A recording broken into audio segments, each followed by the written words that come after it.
When we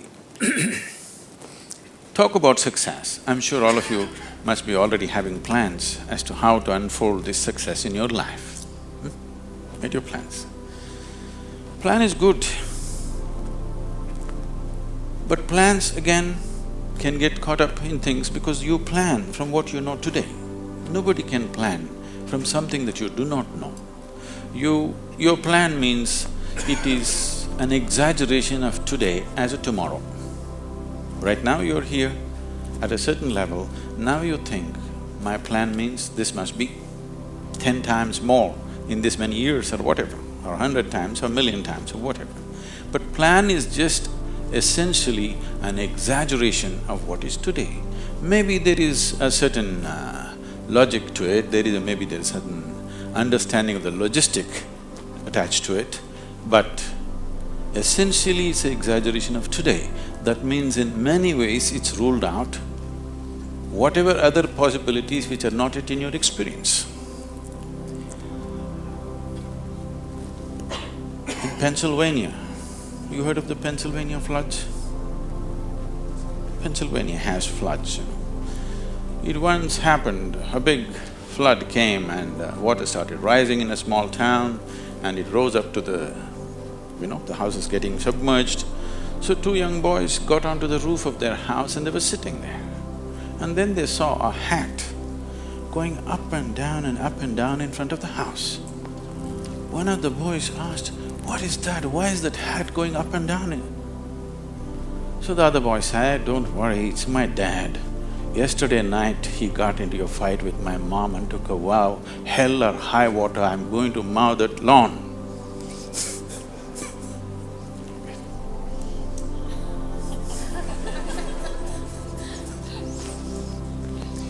So, plans can be debilitating. It's good to have a plan, but it's more important that you have a purpose. If you have a purpose, plans will evolve, things will happen, plans will fall apart, new things will come up. Whatever has to happen will happen. If you hold on to a certain purpose, other things will just serve that purpose. But if you are very committed to a plan as such, then plan can become a blueprint for restriction. It is also a possibility. It's all right to hold a plan, but you must hold a plan at a certain distance. You shouldn't get identified with the plan. The process of success see, essentially success is a desire in every human being. You can put some fire into it and make it your passion. But if it becomes a need within you, that you must be successful, otherwise you will suffer, then you are heading for a problem, a serious problem. Our passions can turn into poison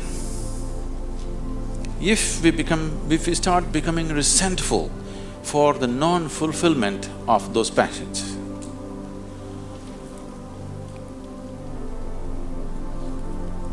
When I say turning into poison, today there's substantial medical and scientific evidence to show that if you become resentful, when you resent something, when you're angry with something, when you're frustrated with something, we can medically today check, we can do a little bit of blood work and show you're actually putting poison into your system. These are poisons that you drink and you hope somebody else will die. Life does not work like that. If you drink poison, you die, and it's fair. It's very fair, isn't it? If you drink poison, you must die. I drink poison, I want him to die. It doesn't work like that. So these emotions always take away the fundamental ability. See, there is something called as a genius in a human being. Every human being has it, every human being touches it at some moment of life. But the question is, how often do you touch it? That's a question. You sparked once in your lifetime, that's not good enough.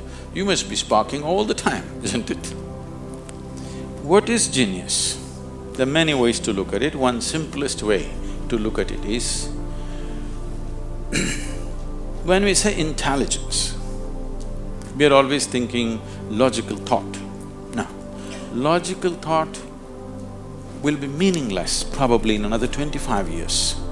because your computer may be able to explore all the permutations and combinations of logical thought much quicker and better than you can do. So touching the genius means there's another dimension of intelligence within you. What did you have for breakfast? Chicken and salad. See, he ate a chicken. Over the afternoon, this chicken has transformed itself into a human being. If you ask Charles Darwin, how long does it take for a chicken to become a human being, he would talk in terms of millions of years. Here he is. Over the afternoon, he transforms a chicken into a human being. So there is an intelligence here, there is a competence here, which is capable of what nature did over 1,000,000 years like that over the afternoon. Only thing is, this is an unconscious state of intelligence. Whatever is unconscious, if the necessary striving is there, you can make it into your conscious process. In your conscious process, if this intelligence, even a drop of this intelligence is available to you, suddenly life will spark like it's a magic. What everybody slogs for, you can just simply do it. Now when I say intelligence, always people would think this.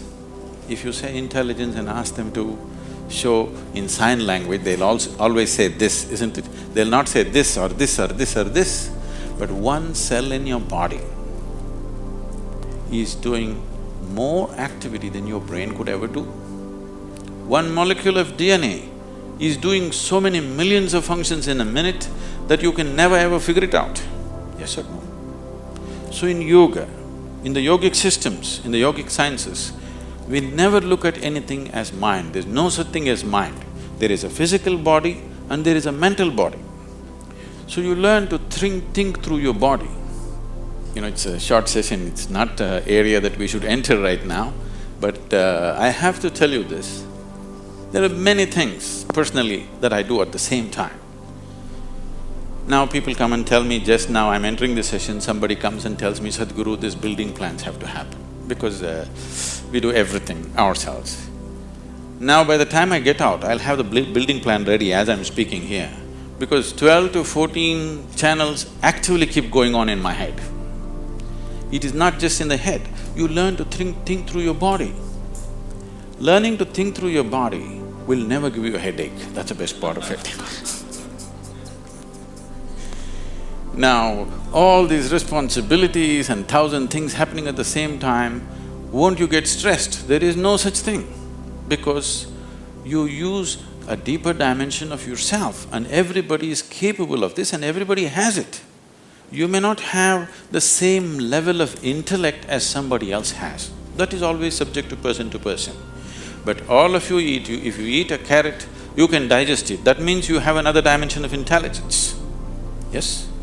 If you set up the necessary situation that everything that's there within the system is available for you, success is an assured thing for that person.